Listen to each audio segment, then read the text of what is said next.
Selamat sore para pendengar sekalian yang tercinta dimanapun saja Anda berada. Saya Tony Tamsir hadir lagi dalam acara Ada Apa Dengan Tony yang disiarkan langsung dari Radio Taiwan Internasional. Tentu saja di sini Tony tidak sendirian. Dengan suara serak-serak becek, Tony harus menyapa tamu khusus yang langsung datang dari Jakarta, Indonesia, yaitu Bang Once Michael. Apa kabar nih Bang? Halo, apa kabar semua? Apa kabar Bro Tony? Luar biasa. Bagaimana nih pertama kali nih datang ke Taiwan nih kabarnya ya? Iya nih, pertama kali saya datang ke Taiwan dan cuacanya lagi bagus ya, khususnya hari ini, 2 hari ini. Jadi tambah seneng datang ke sini, asik. Asik ya. Disambutnya juga dengan teman-teman hangat banget, juga disambut dengan baik banget oleh teman-teman pekerja migran dan yang tinggal di sini.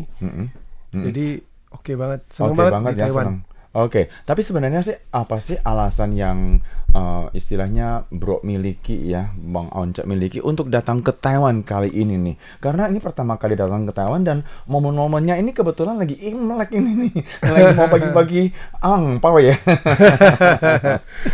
Ya, memang saya kan kebetulan sedang nyalek ya dari Partai Demokrasi Indonesia Perjuangan.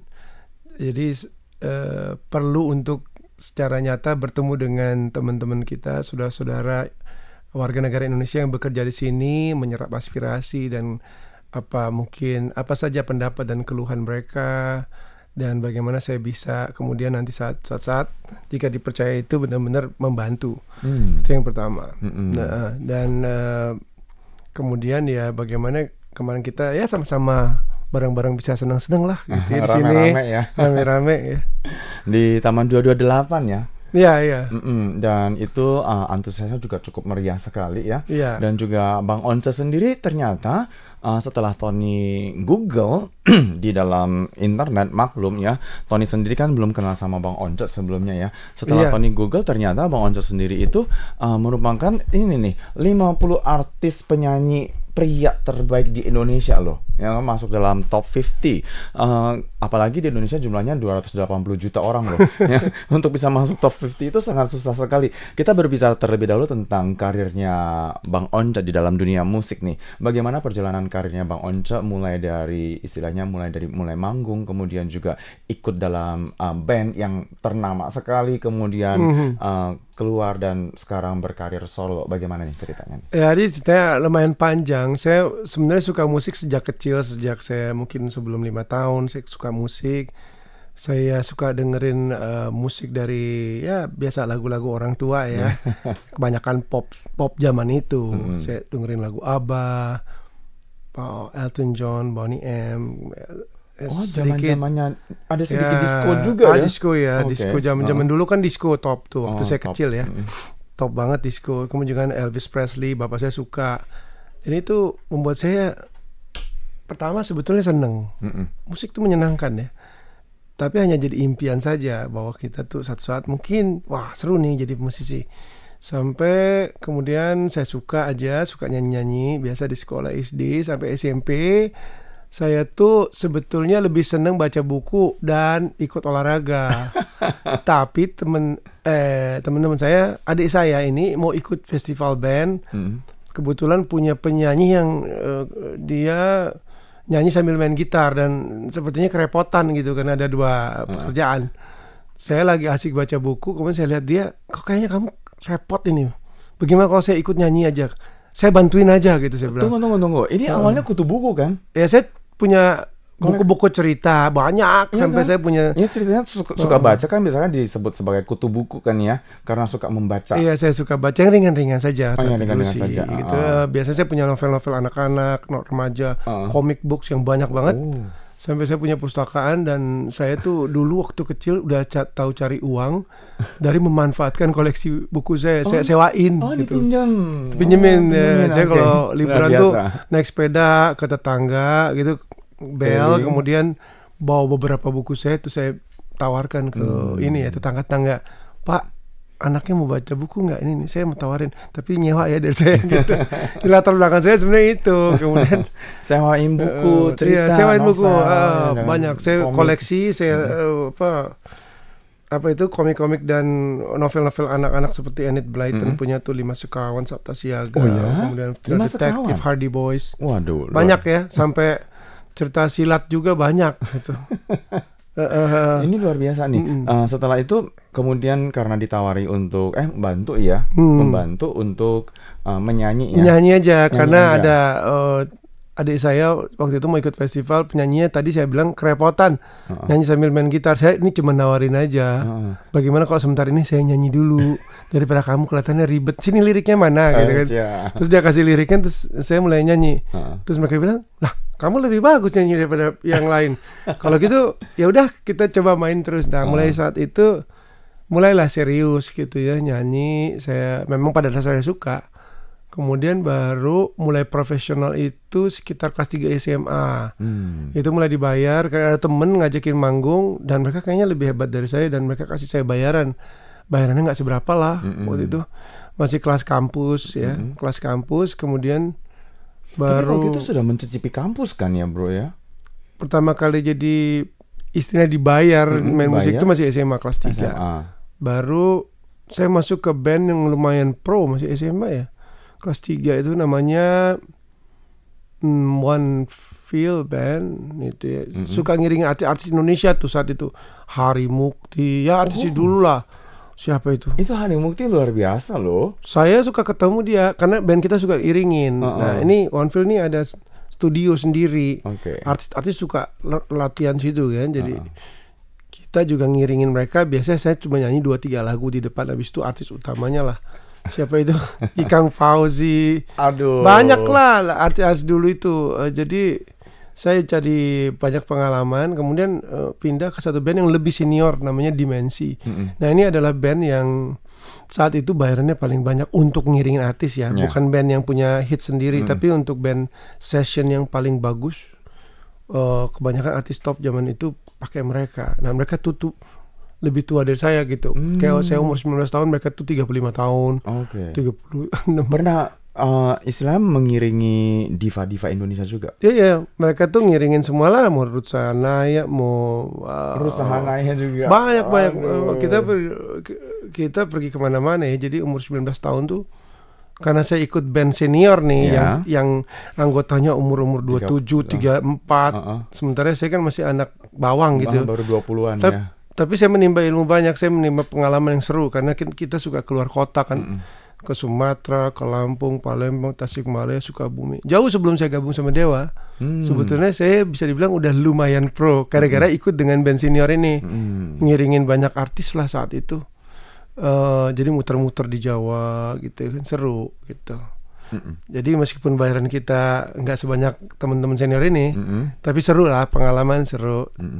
Jadi kemudian baru periodenya saya agak bingung juga karena saya masuk Universitas Indonesia, Fakultas Hukum, dan untuk tetap bisa studi di sana kan perlu serius juga. Harus. Jadi pada saat itu saya sudah lumayan pro, cuman saya masuk Universitas Indonesia, saya harus bagi waktu.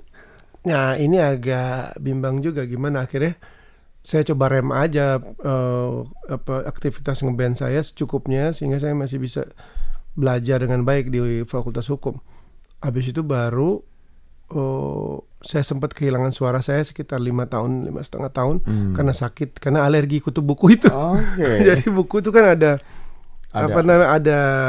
mikro bakteri Bukan bakteri, serbuknya ya. Serbuknya itu ada bukan bakteri. Bahan kimianya. Bukan, itu ada semacam binatang kecil tuh.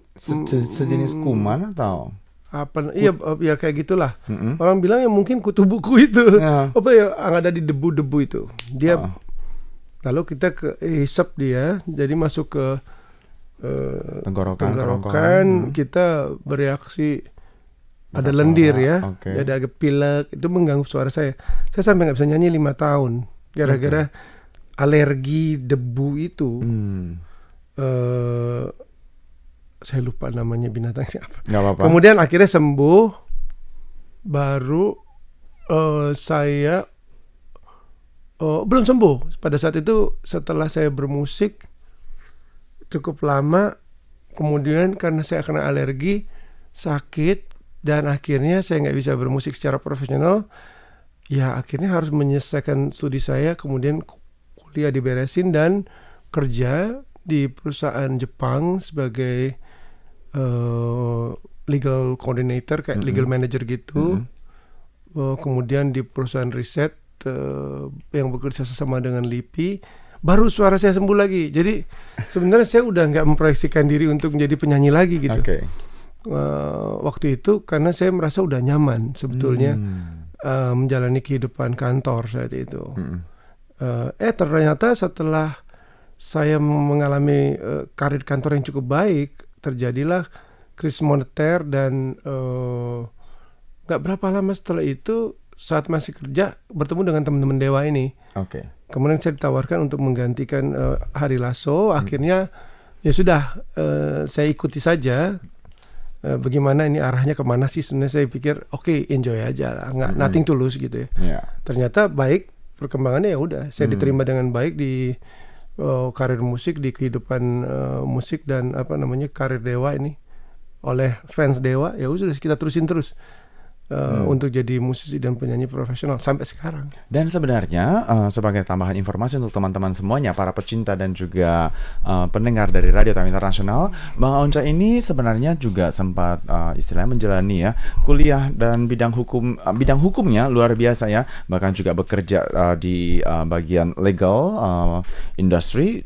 Tentu saja bidang musik juga terus dilakoni oleh Bang Onca sendiri. Dan berbincang-bincang tentang musik sendiri ya, Bang Onca sendiri, menurut Bang Onca lagu yang benar-benar istilahnya ini adalah Bang Onca. Ada yang mengatakan Dialova. Apakah Dialova benar itu Bang Onca? Saya agak bingung tuh kalau ditanya seperti itu. Kalau menurut Bang Onca apa nih? Karena saya suka banyak jenis musik ya, dari pop sampai rock sampai heavy rock saya suka. Dan kalau Dialova bisa dikatakan, tapi nggak bisa dikatakan 100% sih. Gitu. Saya suka lagu yang lebih beat, lebih western sebenarnya. Nggak terlalu minor gitu sebetulnya. Satu lagu dari Bang Onca kalau misalkan saja hendak didengarkan oleh para pendengar sekalian. Satu lagu, misalkan saja lagu apa? Satu lagu saya sendiri atau lagunya Bang Onca? Lagu saya. Saya suka lagu saya yang baru, judulnya Gemuruh gitu. Gemuruh. Atau Untuk Kita. Untuk saya kita. Tulis sendiri. Teman-teman sekalian, Anda jangan kemana-mana. Tony akan kembali lagi di dalam sesi Ada Apa Dengan Tony berikutnya setelah kita dengarkan lagu yang berikut ini dari Bang Onca.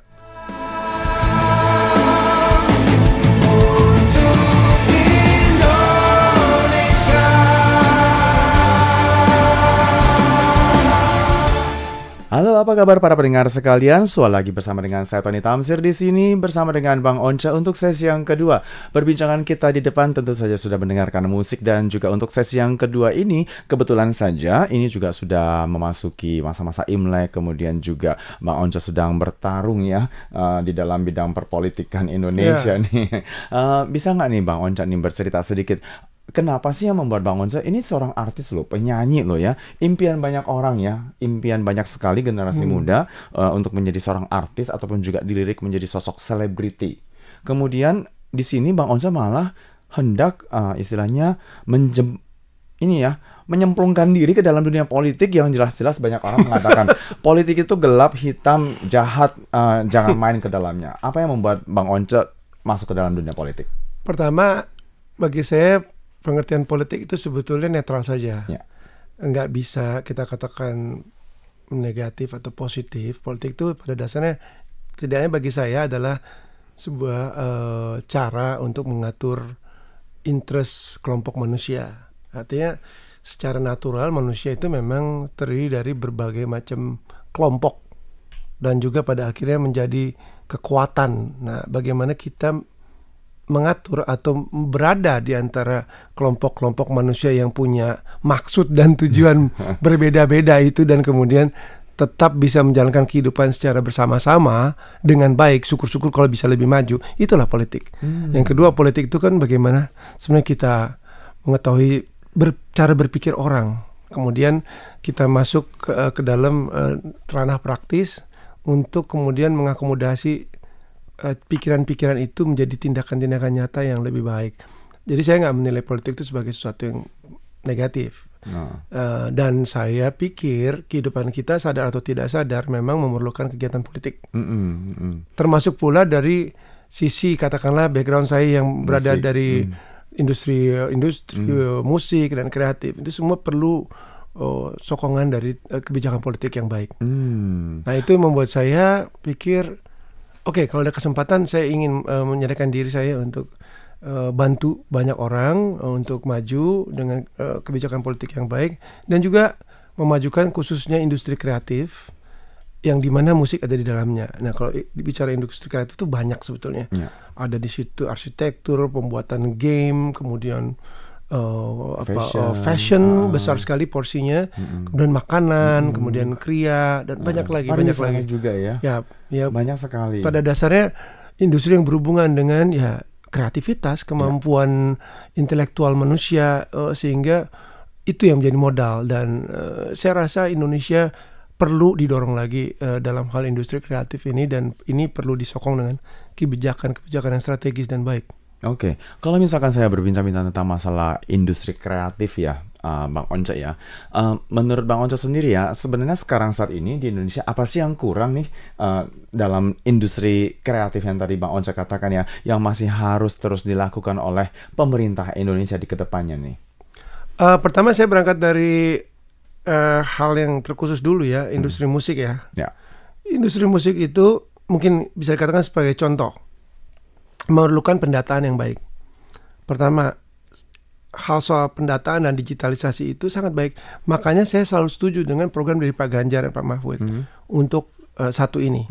Pendataan kependudukan, pendataan dalam segala hal, pendataan industri yang baik. Kemudian dari data-data yang terkumpul ini kita akan masuk dalam proses digitalisasi. Oh, sudah seperti itu. Udahnya masuk ke dalam dunia internet dan juga teknologi canggih ya. Harus. Karena gini, dalam industri musik saja hari ini banyak keluhan soal royalti yang tidak tersalurkan, sehingga berantem kiri kanan, pencipta berantem sama penyanyi.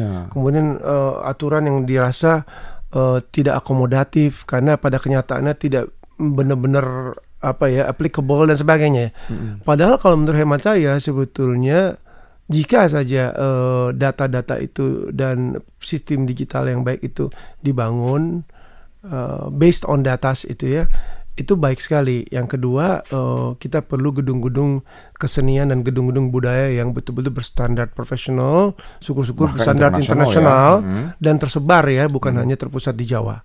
Tapi tersebar ke seluruh Indonesia. Kita akan melihat budaya pertunjukan yang baik, dan dengan demikian dari sudut industri khususnya pertunjukan, musik, drama, film itu bisa lebih bergairah. Yang ketiga, ini perlu sokongan soal hukum yang menyangkut intellectual property rights. Bagaimana kita melindungi kreativitas itu dari ranah hukum, kreativitas untuk menciptakan, berinovasi, dan kemudian melindungi merek dagang masing-masing sehingga kita benar-benar dengan memanfaatkan itu saja bisa maju. Hari ini kan kita lihat banyak orang berusaha sendiri.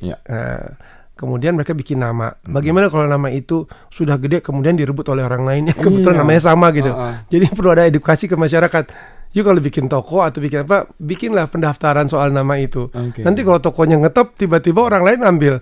Ya kan, itu yang lebih sederhana. Tony ambil contoh ya. Misalkan saja ini Once Michael nih namanya nih Terus Tony muncul dengan Once M. Itu kan sedikit ya. Ini dikira Once Michael, tapi ternyata Once M. Mukanya beda ya kan, suaranya beda ya. Bisa masalah pengadilan tuh. Cuma kayak gitu aja. Ini perlu hukum ya. Perlu undang-undang.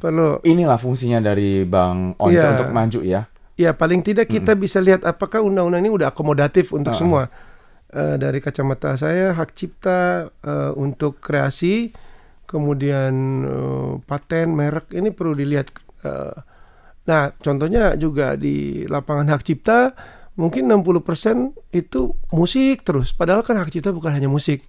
Banyak ada puisi, bagaimana jika dipakai itu puisi-puisi tersebut kemudian dilindungi ya. Bagaimana performing arts itu bisa tetap melakukan mekanisme pembayaran royalti kepada yang berhak. Itu nggak mudah karena harus dikerjakan secara nyata dalam bentuk strategi pengumpulan dan pendistribusian yang continue itu. Ini berbincang-bincang tentang musik, Tony hendak bertanya ya kepada Bang Once tentang hukum juga, di mana di dunia musik, misalkan saya kita lihat di barat ya, mereka menggunakan misalkan saya nama artis juga di dalamnya, ya kan, menyebut nama artis orang lain di dalamnya dan lain sebagainya. Apakah itu juga menjadi salah satu bagian yang akan Bang Once istilahnya lakukan nanti? Maksudnya gimana? Sorry. Misalkan saja saya membuat lagu nih ya, Once datang ke Taiwan, masuk nggak nih ke dalam ranah hukum karena Tony menggunakan namanya Once di dalam liriknya Tony? Iya, gini, memang ada aturan. Kita punya Undang-Undang Hak Cipta nomor 28 tahun 2014. Kita tidak bisa sembarangan ngerubah-rubah lirik itu sebetulnya, karena itu bisa terjadi pelanggaran hak moral. Pada dasarnya kita tidak bisa memotong, merubah, kemudian apalagi mendegradasi nilai dari satu ciptaan itu seenak kita atau sekedar untuk mencocokkan dengan situasi yang ada, biar nggak bisa seperti itu. Jadi ada yang namanya hak moral. Nah, hak moral itu definitif ya, artinya ada batasannya. Yang seperti saya katakan tadi, tidak boleh memotong, tidak boleh kemudian merubah atau menerjemahkan tanpa izin sebetulnya. Sebenarnya itu juga sudah bukan miliknya sendiri kan ya bro, ya itu kan masih miliknya yang punya kan. Betul. Ya? Nah sebetulnya ada dua hal, ada hak moral yang saya katakan tadi dan ada hak ekonomi. Hak moral itu ada batasannya, bukan sekedar oh kamu nggak bermoral karena nggak bayar royalti, bukan gitu. Bukan gitu. Hak moral itu definitif dalam konteks undang-undang hak cipta. Nah kalau hak ekonomi itu biasanya menyangkut bagaimana royalti itu terkumpulkan, kemudian bisa masuk ke account daripada si pencipta, bisa semuanya happy, itu hak ekonomi ya. Dan termasuk juga hak untuk pertunjukan, hak untuk menggandakan. Jadi kalau rekaman digandakan itu hak ekonomi si pencipta. Itu seperti itulah. Jadi ada batasan-batasan, sebetulnya udah cukup baik, tapi kita harus lihat lagi apakah undang-undang kita menyangkut hak cipta itu bisa akomodatif terhadap ciptaan lain ya, selain musik. Artinya juga banyak kan yang saya katakan tadi, apakah itu arsitektur dan lain sebagainya. Di bidang musik pun juga kita masih harus merapikan sistem daripada pengumpulan dan pendistribusian royalti. Apakah lembaga pengumpul ini sudah bekerja dengan baik, karena banyak keluhan di bidang ini. Dan ini sebenarnya Tony sendiri juga punya pengalaman yang cukup unik ya. Awalnya sebelum Bang Once bisa datang ke Taiwan ini kan semuanya deg-degan nih ya. Ini Bang Once ke Taiwan atau enggak ya? Terus akhirnya Tony bercanda nih sama teman-teman. Kalau Bang Once nggak datang, udah Tonce aja, Tonce. Makanya kan waktu itu kan Tony minta ya, Tonce datang, terus Tony akan membawakan lagunya Bang Once kan ya. Waktu itu kan sempat aku minta ya lagunya yang ditentukan untuk bersama. Itulah fungsinya ya. Kenapa? Waktu itu Tony minta bisa ya. Daripada Bang Once nggak datang, terus tapi teman-teman takutnya kecewa, ya udah deh tak pelajari lagunya Bang Once ditentukan bersama. Untungnya akhirnya Bang Once sendiri bisa datang ke Taiwan, jadinya Tony nggak perlu jadi Tonce. Tapi di balik semua itu ya, kemarin sudah bertemu dengan teman-teman Indonesia di Taiwan ya. Bagaimana nih pengalamannya Bang Once nih bertemu langsung dengan masyarakat Indonesia di Taiwan, dan juga apa yang istilahnya yang Bang Once dengarkan, pesan-pesan dan juga istilahnya hal-hal yang disampaikan oleh mereka kepada Bang Once?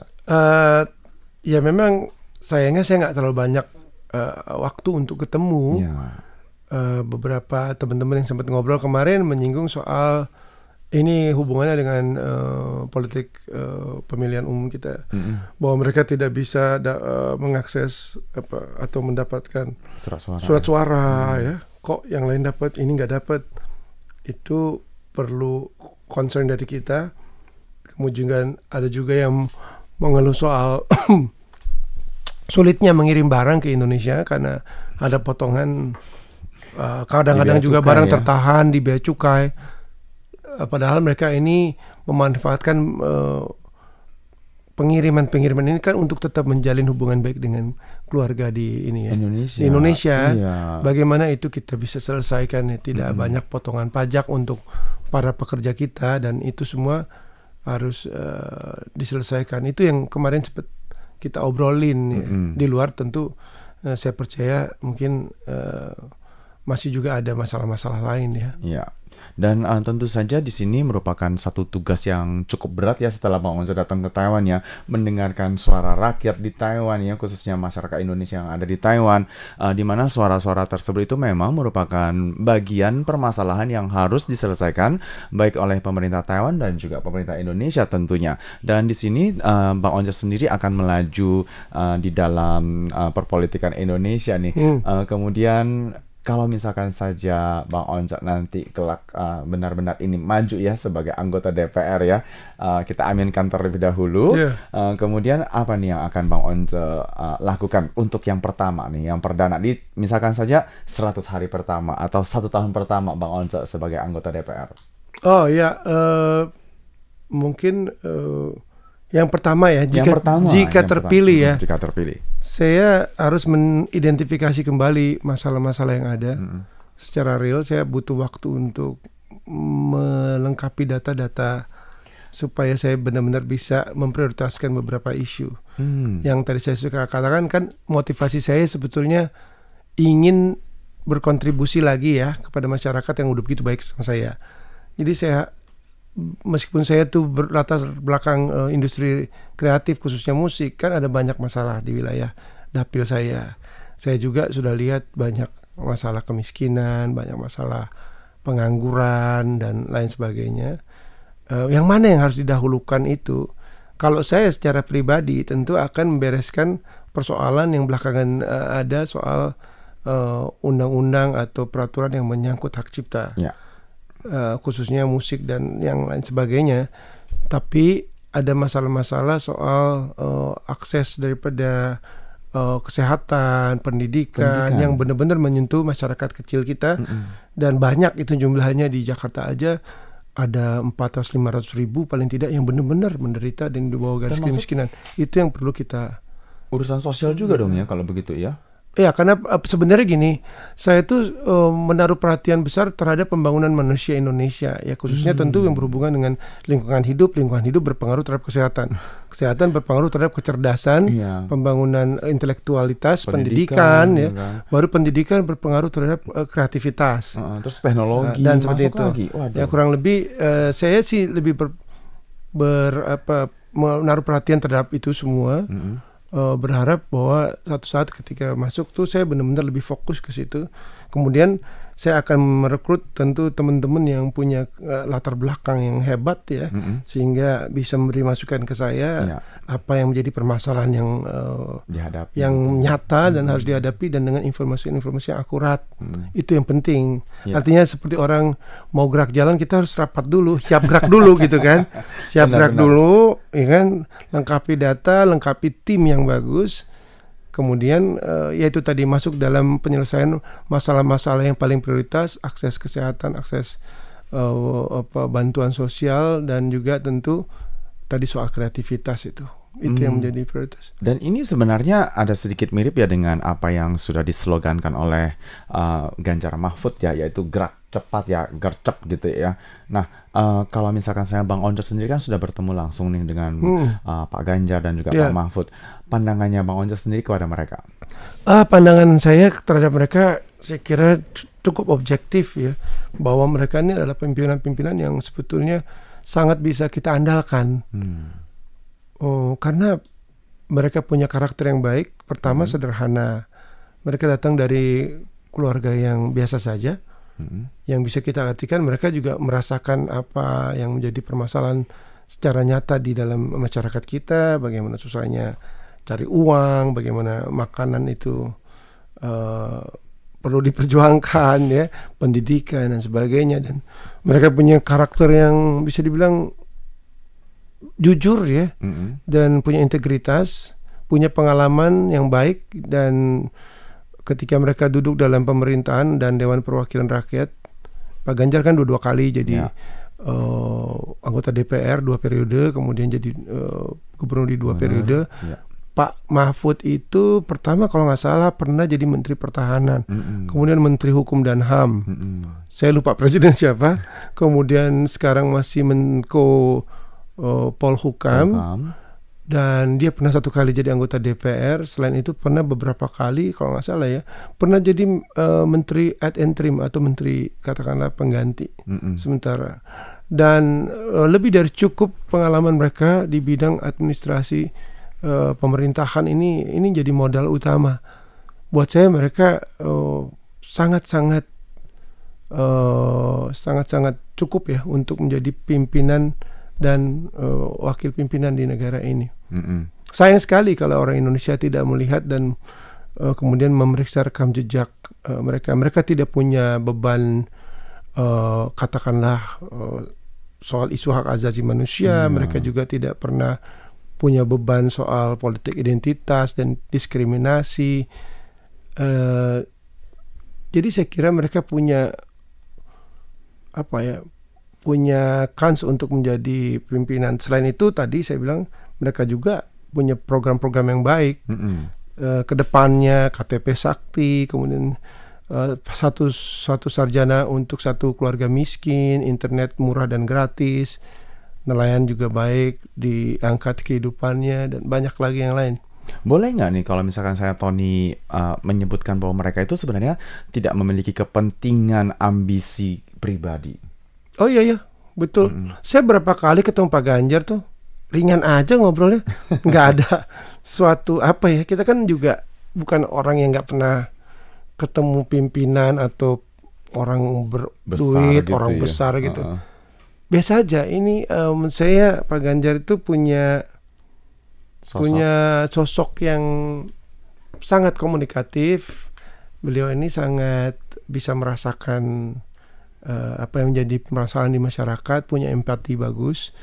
Ini modal utama gitu. Karena saya tadi bilang politik itu masalah bagaimana kita bisa berpikir tentang pikiran manusia, apa yang mereka rasakan, apa yang mereka pikirkan. Kita bisa masuk memanajemen, mengadministrasikan pikiran manusia. Iya betul, menjadi tindakan nyata. Dan tindakan nyata. Sehingga banyak orang lebih bahagia, banyak orang lebih. Dan ini untuk publik tentunya ya. Betul. Jadi Pak Ganjar itu menurut saya luar biasa ya. Semoga saja di ke depan nanti kita punya anak-anak muda atau pimpinan-pimpinan lain yang punya karakter yang seperti dia. Karena bagi saya dia adalah bisa dibilang standar baru pimpinan Indonesia. Ya tentu kita punya berbagai macam karakter di masa lalu ya. Ada Pak Soekarno, Soeharto, Megawati, Habibie, Gus Dur, SBY dengan karakter masing-masing. Kemudian Jokowi. Dan ini saatnya ada satu generasi pimpinan baru yang saya lihat, ini berbeda dan punya standar baru. Khususnya Pak Ganjar, saya lihat ini standarnya lebih tinggi buat saya. Jadi saya percaya banget dia bisa menangani persoalan dengan baik dan dia bisa menangani hal-hal itu secara bersamaan dengan kompleksitas yang tinggi. Makanya seorang pimpinan Indonesia itu kan harus dipilih yang punya mental kuat ya. Ini standarnya menurut Tony sendiri kalau demikian nanti kelak kedepannya ya pemerintah Indonesia itu untuk menjadi seorang pemerintah Indonesia itu sudah tidak mudah lagi ya karena standarnya semakin lama semakin tinggi ya. Dan apa kriteria-kriterianya juga semakin lama semakin banyak ya. Tidak semata-mata hanya mampu untuk memberikan sesuatu saja tetapi mampu untuk memberikan semua yang diharapkan oleh masyarakat umum tentunya ya. Dan ini menjadi sebuah standar yang baru dan Tony juga yakin dan percaya untuk pemilu Indonesia sendiri juga akan menjadi pemilu yang cerdas dan para pemilih juga cerdas untuk mendapatkan seorang pimpinan yang baru karena Indonesia tidak akan nggak kepengen lagi kan ya kembali ke zaman dahulu ya. Dan yang terakhir di sini kalau Bang Once sendiri bagaimana nih untuk pesan-pesan bagi teman-teman para pendengar setia dari Radio Taiwan Internasional ataupun juga mereka yang berada di Taiwan, silakan Pak. Teman-teman semua, saudara-saudara sekalian yang tinggal di Taiwan, senang sekali bisa ada di Taiwan dan bertemu dengan Anda semua. Dan saat ini mungkin kita bertemu di radio secara audio. Harapan saya semoga semua di sini tetap bahagia, kehidupannya lebih baik di Taiwan. Dan salut saya untuk teman-teman yang menjadi pahlawan devisa, teman-teman pekerja migran Indonesia dengan perjuangannya. Harapan saya semua bisa lebih baik ke depannya. Kita juga ikut dalam proses pemilu, proses demokrasi ini sebagai bagian yang biasa dalam kehidupan berbangsa kita. Kita berharap proses ini bisa berlangsung dengan baik. Kita semua terlibat di dalamnya, jangan nggak golput teman-teman semua, karena bangsa ini memerlukan pemikiran kita semua, setidaknya melalui satu suara kita. Dan saya berharap teman-teman saudara semua juga memilih pimpinan dan wakil yang baik. Kita pilih Pak Ganjar dan Pak Mahfud untuk menjadi presiden dan wakil presiden. Dan harapan saya juga bisa menjadi wakil Anda di DPR nantinya untuk memperjuangkan banyak hal, termasuk pula khususnya para pekerja migran, pahlawan devisa kita yang di Taiwan ini. Saya sendiri tidak punya banyak ambisi untuk diri saya sendiri. Saya merasa hidup saya, alhamdulillah, puji Tuhan, baik. Karena itu saatnya saya untuk memberi, paling tidak jika dipercaya dalam 5 tahun mendatang ini, untuk perbaikan Indonesia ke depannya. Jadi sekali lagi teman-teman, mohon doa restu dan dukungannya untuk saya menjadi anggota legislatif sebagai wakil Anda dan wakil masyarakat Indonesia, untuk semua kita lebih maju lagi, lebih kreatif, lebih mandiri, lebih berkepribadian baik. Semua untuk kebanggaan Indonesia, Indonesia unggul. Terima kasih. Oke, para pendengar sekalian yang tercinta, dimanapun saja Anda berada, Anda sudah mendengarkan sendiri apa pesan-pesan dari Bang Once untuk teman-teman sekalian, dan semoga saja pemilu Indonesia bisa berjalan dengan baik dan lancar, dan tentu saja akan memberikan hasil ya, sebuah buah yang benar-benar sudah siap dan matang untuk dipasarkan ke panggung internasional untuk Indonesia yang lebih unggul ke depannya. Terima kasih Bang Once atas kedatangannya ke studio kami. Terima kasih Bung Tony. Terima kasih untuk radio ini. Dan terima kasih untuk semuanya masyarakat Indonesia yang di Taiwan dan dimanapun berada. Baik, terima kasih. Dan kita akan show lagi di lain kesempatan. Sampai jumpa. Bye-bye. Bye-bye.